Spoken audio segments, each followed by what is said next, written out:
Joana Soldebilak irabazi dau Gernika Lumoko laugarren Airezabaleko Luis Iriondo margoliaketa. Bigarrena Carlos Espile izan da eta hirugarrena Miguel Repoyes. Sari herrikoian, hau da, jendeak bere boskekin boskatu ostean, 118 boska izan dira guztira, eta 29 boskarekin Eduardo Alsasuarentzako izan da sari herrikoia.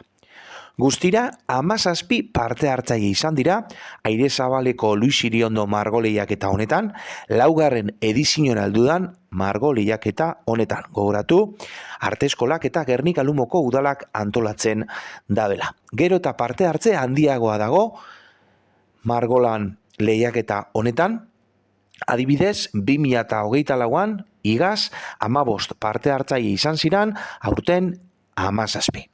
Maila oso handia nabarmentzen dabe antolatzaileek, eta esan behar da epaimaikideak Lide Kaltzada, Enrique Zubia eta Josemari Galdonak osatu dabela.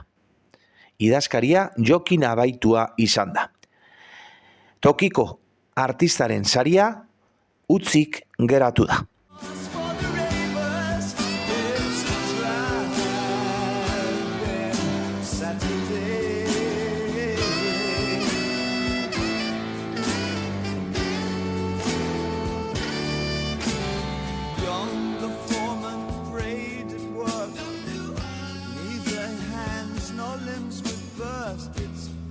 Enough to keep formation amid this fallout saturation, cursing at the astronet that stands in steel by his cabinet.